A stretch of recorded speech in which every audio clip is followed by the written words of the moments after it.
Hello friends, कैसे हो आप लोग। मैं उम्मीद करती हूँ आप जहाँ कहीं भी होंगे बहुत ज़्यादा अच्छे होंगे और आपका बहुत बहुत स्वागत है मेरे इस यूट्यूब चैनल पे। तो दोस्तों, आज जो IPS PO का एग्ज़ाम चल रहा था 2 दिनों से, कल से, वो आज ख़त्म हो चुका है। और जैसा कि आपको पता है कि अभी अभी जो चौथी शिफ्ट है, जो लास्ट शिफ्ट है, वो भी ख़त्म हो गई है। तो मैं थोड़ा सा रिव्यू आपको देना चाहूँगी जो लास्ट शिफ्ट हुई थी कि कैसा रहा एग्ज़ाम, क्या क्या क्वेश्चन आए थे और क्या लेवल था अगेन। तो सबसे पहले बात कर लेते हैं इंग्लिश की दोस्तों। तो इंग्लिश में अगेन उन्होंने 8 क्वेश्चन RC से पूछे थे।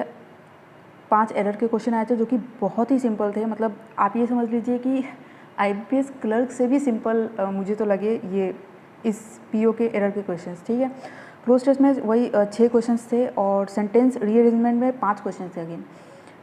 और ये 2 क्वेश्चंस मुझे सही से याद नहीं है, 2 या 3 था। जैसे वो एक क्वेश्चन नहीं होता है जिसमें एक वर्ड होते हैं और 3 सेंटेंस में उस वर्ड का यूज़ होता है और आपको बताना होता है कि किस में सही यूज़ है उसका। ठीक है, तो ऐसा 2 या 3 क्वेश्चन थे। ठीक है, मुझे अभी सही से याद नहीं कि उसमें 2 थे या 3 थे।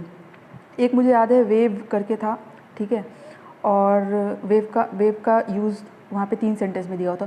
तो ये ओवरऑल इंग्लिश का था। इसमें एक मुझे याद है पैराग्राफ जो था RC, उसमें एक क्वेश्चन था पिकअप का सिनोनिम पूछा था वहाँ पे, मुझे थोड़ा सा याद है। ठीक है, उसके बाद बात करते हैं मैथ्स की। तो मैथ में उन्होंने मिसिंग नंबर से 5 क्वेश्चन पूछे थे। क्वाड्रेटिक से अगेन 5 क्वेश्चन पूछे थे। DI के 2 सेट्स आए थे, एक थोड़ा सा लेंथी था और दूसरा मतलब लेंथी तो दोनों ही थे, लेकिन 3 क्वेश्चन ऐसे थे दोनों के ही जो ईजिली बन जा रहे थे और बाकी जो 2 क्वेश्चन थे वो थोड़ा सा टाइम ले रहे थे। ठीक है, तो मैंने उसको स्किप कर दिया, बहुत लंबे लंबे थे। और बाकी जितने भी थे, मतलब ये जो पोर्शन था उसमें 10 से 12 क्वेश्चन थे। केसलेट नहीं आई थी अपने में, और अरिथमेटिक से सारे क्वेश्चन थे। ठीक है, ये भी मतलब बहुत ही कन्फ्यूजिंग तो नहीं था, बहुत ही लेंदी था। ठीक है, उसको आपको बहुत टाइम लग रहा था बनाने में हर एक क्वेश्चन को। तो ये ओवरऑल क्वांट का था। उसके बाद रीजनिंग की बात कर लेते हैं। अच्छा हाँ, अटेम्प्ट में बता दूँ आपको, तो मेरे यहाँ पे 22 है इंग्लिश में, जो कि 100% एक्यूरेसी नहीं है, क्योंकि इंग्लिश में मुझे वैसे भी डाउट रहता है हमेशा से ही। इसमें बहुत ही कम अटेम्प्ट, मेरे 17 अटेम्प्ट है, क्योंकि ये जो DI है ना, DI को इसको मतलब इंटरप्रेट करने में उसको, और एक क्वेश्चन जो बहुत लेंदी वाला क्वेश्चन था उसमें मेरा बहुत टाइम चला गया, जिसकी वजह से यह है। और मिसिंग नंबर में भी 3 तो मुझसे हो गए, 2 में मुझे मिल ही नहीं रहे थे, वहाँ पे भी मैं काफ़ी ज़्यादा स्टक हो गई। तो इसमें इसलिए मेरे अटेम्प्ट जो थे वो सिर्फ 17 थे। वैसे ही मेरे मैथ्स में ऐसे ही 20 के अराउंड ही अटेम्प्ट होते हैं मॉक में भी, तो मुझे कोई दिक्कत नहीं है, मैं सेटिस्फाइड हूँ इसमें। 22 के अराउंड मेरे इंग्लिश में है। अब बात कर लेते हैं रीजनिंग की ना। तो रीजनिंग में वही 3 सिलॉक्स थे, 3 वन लाइनर थे। ठीक है, 3 वन लाइनर थे और चाइनीज़ कोडिंग हमारे में आई थी, 5 क्वेश्चन थे इसके। और उसके बाद बाकी सारे पजल और सिटिंग अरेंजमेंट थे। इसमें अगेन बहुत ज़्यादा लेंदी था। एक तो क्वेश्चन इतना लेंदी था कि वो बहुत बड़ा था, उसको तो मैंने पढ़ा भी नहीं। उसमें क्या बोल रहा था, कैसे मतलब क्या चाहिए था, वो मैंने पढ़ा ही नहीं, वो बहुत बड़ा था। 5 ही क्वेश्चन थे बट बहुत बड़ा था। ठीक है, तो कुछ मैं आपको क्वेश्चंस दिखा देती हूँ क्योंकि ये पेपर वहीं का है। ठीक है, तो ये वाला एक पज़ल था जो डेजिग्नेशन बेस्ड पज़ल थी, ये मुझसे बनी ही नहीं। इसमें कम से कम मुझे 3 से 4 मिनट लग गए और ये पज़ल मुझसे बनी ही नहीं। इसमें ऐसा था ना दोस्तों कि ये मतलब मैं इसको कहीं से बिठा ही नहीं पा रही थी। मतलब ऐसा हो रहा था कि आप इसको कहीं पे भी बिठा रहे हो ना, तो आपकी पॉसिबिलिटीज़ बहुत सारी निकल रही थी। मुझे पता नहीं बच्चों ने कैसे किया होगा, पर ये बहुत लेंदी था और बहुत ही कंफ्यूजिंग था और टाइम टेकिंग भी था, बहुत टाइम लिया इसमें। और दूसरा क्वेश्चन मैं बताऊं, और जो दूसरी पज़ल है वो ये थी, इनसाइड आउट और स्क्वायर में था। ये पज़ल ठीक थी, ये मुझसे बन गई। और एक ये था मतलब 5 लोग हैं, ठीक है, और ऊपर नीचे बैठे हुए हैं और 5 जगह से वो बिलोंग करते हैं। ये भी पज़ल बन गई थी, टाइम टेकिंग थी पर बन गई थी। ठीक है, ये 2 पज़ल मुझसे बन गई थी और पज़ल मुझसे 2 ही बनी और इसमें मेरा पूरा टाइम चला गया। और डेजिग्नेशन वाले पज़ल में स्लॉग्स मैंने पूरा ही किया है। वन लाइनर तो 2 मैंने किया है, एक जो सेकेंड, फोर्थ, सिक्स्थ ऐसा करके जो पूछता है ना, वो मैंने नहीं किया है। चाइनीज़ कोडिंग मैंने सारे ही किए हैं और पज़ल में मुझसे 2 बनी। तो इसका ओवरऑल जो अटैम्प्ट था वो 21 था। ठीक है, रीजनिंग में 21 अटैम्प्ट है। इस तरह से टोटल अटैम्प्ट मेरे 60 थे, 60 हैं। ठीक है, 60 अटैम्प्ट है, जो कि इंग्लिश का मुझे आइडिया नहीं है, वो उसमें गलत हो सकता है। ये कुछ क्वेश्चंस हैं, ये आप देख रहे हो, ये 3 स्लॉग्स आए थे। ठीक है, चाइनीज़ कोडिंग है और ये वाला आया था, क्या बोलते हैं, हमारा वर्ड।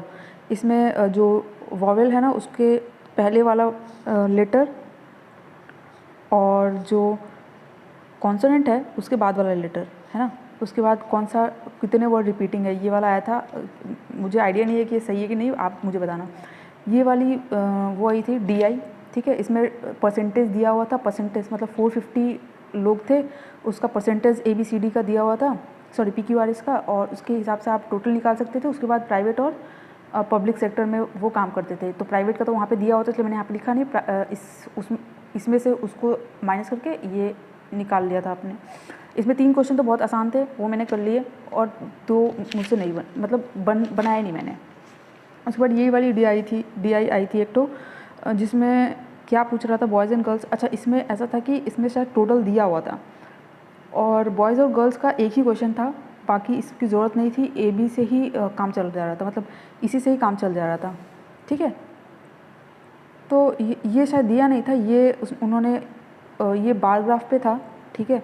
वहाँ से मैंने ये निकाला, ये आप निकाल सकते हो। और उसके बाद सॉरी ये था, सॉरी वो नहीं था, बार ग्राफ पे ये था, ये परसेंटेज पे था, ठीक है। ये परसेंटेज पे था, परसेंटेज पे दिया हुआ था, ये आपको कैलकुलेट करना था, ठीक है। उसके हिसाब से बॉयज़ गर्ल्स का एक ही क्वेश्चन था रेशियो में, तो इसलिए मैंने लिखा नहीं उसको। बाकी सारे क्वेश्चंस मतलब लेंदी थे, बट बन जा रहे थे वहीं पे, ठीक है, इतना। उसके बाद ये 2 मुझसे बने नहीं, पता नहीं कौन सा ये मिसिंग नंबर था। 2 क्वेश्चन मुझसे बना नहीं, बाकी सारे बन गए। और क्वाड्रेटिक बहुत ही आसान थे, वो सारे बन जा रहे थे, बहुत टाइम नहीं ले रहे थे। तो इस तरह से मैथ्स का ये ऐसा सीन था। बाकी अटेम्प्ट मैंने आपको बता दिए, क्वेश्चन क्या आए थे वो बता दिए मैंने। क्वेश्चन अच्छा था, मतलब अच्छे लेवल का क्वेश्चन था। PO का लेवल था, एक्सपेक्टेड ही था कि थोड़ा सा मतलब इतना आसान तो आएगा नहीं, लेकिन अगर आप मेमोरी बेस भी लगाया है ना आपने, तो आपको आइडिया रहेगा कि थोड़ा सा मतलब रीजनिंग का लेवल इस बार उन लोगों ने हद से ज़्यादा उठा दिया है पिछली बार के हिसाब से। ठीक है, रिव्यू है, और अटेम्प्ट मैंने बता दिए, सेक्शनली बता दिए। बाकी देखते हैं अभी कट ऑफ क्या आती है। मेरा ऐसा सीन है कि मैं जब से मैंने प्रिपरेशन शुरू करी है तभी से मैं करंट अफेयर लेके चलती हूँ, तो ऐसा मुझे अलग से कुछ नहीं है कि मुझे मेंस के लिए पढ़ना है नहीं पढ़ना है। मुझे आइडिया नहीं है कि निकल जाएगा नहीं निकल जाएगा, कम से कम अगर निकल गया तो मुझे पछतावा ना रहे, इसलिए मैं अपना जो करंट अफेयर है वो लेके चलती हूँ, ठीक है, पर डे का लेके चलती हूँ। तो मतलब मुझे ऐसा नहीं है कि मुझे मेंस करना चाहिए या नहीं करना चाहिए, ऐसा कुछ नहीं है। और आपको भी मैं ये सजेस्ट करूँगी, क्योंकि ठीक है, मान लो आपका ये एग्ज़ाम ना निकले, ठीक है, पिछला वाला मेरा एग्ज़ाम जैसे IAS क्लर्क का हुआ वो भी नहीं निकला, उससे पहले जो RRB के जितने भी एग्ज़ाम हुए वो भी मुझसे नहीं निकला, बट फिर भी मैं ना डेली करते चल रही थी करंट अफेयर, ठीक है। करंट अफेयर आप करते चलोगे तो एक थोड़ा सा ना बैकअप रहेगा, आपको ये नहीं रहेगा कि यार अब मेरा निकल गया अचानक से, अगर मान लो निकल गया मेंस के लिए आपको बुला लिया गया, तो आपको ऐसा नहीं रहेगा कि आपको एकदम बर्डन हो गया कि अब वो भी करना है वो भी करना है, सब कुछ करना है। तो अभी मैं करंट अफेयर लेके चल रही हूँ, करंट अफेयर में मतलब अच्छा बैकअप रहेगा ना मुझे, ठीक है दोस्तों। तो यहाँ पे वीडियो को एंड करते हैं, और चैनल नया है तो मुझे पता है आप चैनल पे नए हो, तो चैनल को सब्सक्राइब करना, लाइक करना बिल्कुल मत भूलिएगा, ठीक है। With this thank you so much.